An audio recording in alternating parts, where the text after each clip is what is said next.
spend a little time with me here, a couple minutes, and here's the reason why. I'm a professional down here in the tropics. I've been teaching for 16 years, and I always tell my clients there's no excuse not to practice. You can do it anywhere. So in the tropics, specifically Fort Myers, a successful instructor doesn't really have time to play during season, which these days is seemingly about 8 months. You also don't want to pressure other pros to comp you when they're getting $200 for that primetime slot on the tee sheet. And then you blink in off seasons here and it brings insane heat and rain.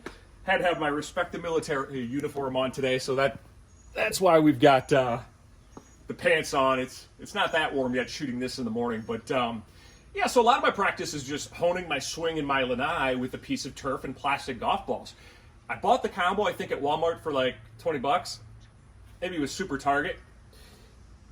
But most importantly, I get visual feedback from a tripod that I purchased at Best Buy for like another 20 bucks. Small investment to keep your swing looking good, feeling good, and course ready. This bee wants to devour me right now. Don't need that. So my clients all do the same with, you know, the tripod, the balls, the turf, and visual feedback is so critical, and then they take videos and they send them to me. Every rep counts when you practice because you're giving commands to your central nervous system, right? We don't want to give mixed commands. So I even reverse my camera to see my backswing. So if I hit on the bottom right of my camera, I can see where I'm going. In my backswing is what I'm working on today. I'll show you from a couple of angles.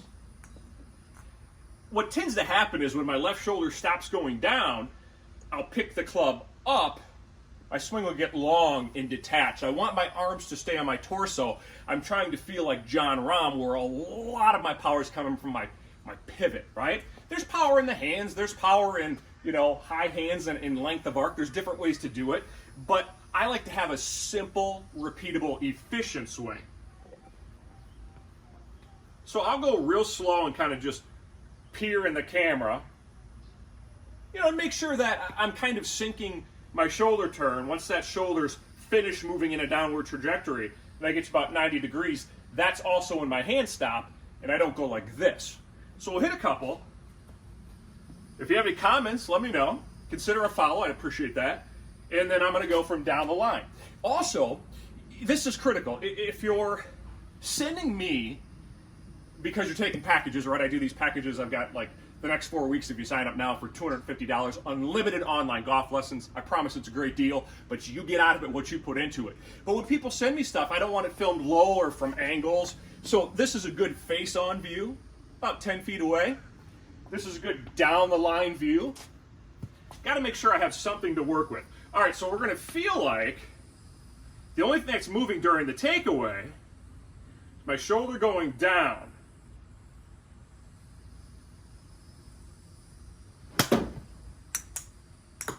And then I come to a finish. So we'll do one more from this angle, and then we'll do some from down the line. A little shadowy. I don't have a microphone out, so we're just kind of improvising today, but people seem to like it when I hit shots.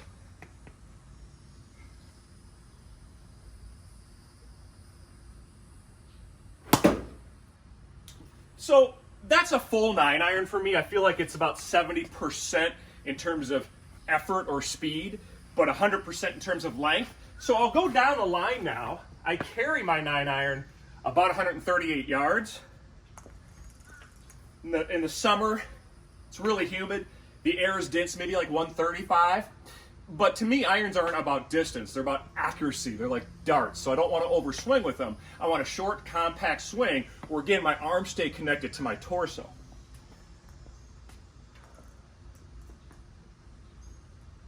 So again, I can kind of just hit a little button, and then suddenly I have a mirror on my phone. And I could see, you know, am I letting the club get behind me? Am I rolling it open? Am I letting my arms come off the torso? I do crazy things when my tempo gets crazy, and I have a pretty fast tempo because I'm pretty hyper in general. But when I'm working on my swing, I want to slow it down. Get the reps in. Good. Kind of take a look there. Oh, it looks pretty good. Now I just come down. And I'm fairly coordinated, so I'm going to make pretty good strikes even if I stop, or, you know, if I'm kind of pumping, or whatever I'm feeling, because the golf swing's a feel, right? It's not a thought, it's a feel. And I don't know why I changed that, but I don't mind messing up a swing when I practice. So a lot of times you have to kind of crawl. You know, I'll have the camera on, I'll look at the camera and say, oh, that looks pretty good, or no, that doesn't look good. And then I'll also film myself. The visual feedback is important. I have a coach just like hundreds of people have me as a coach.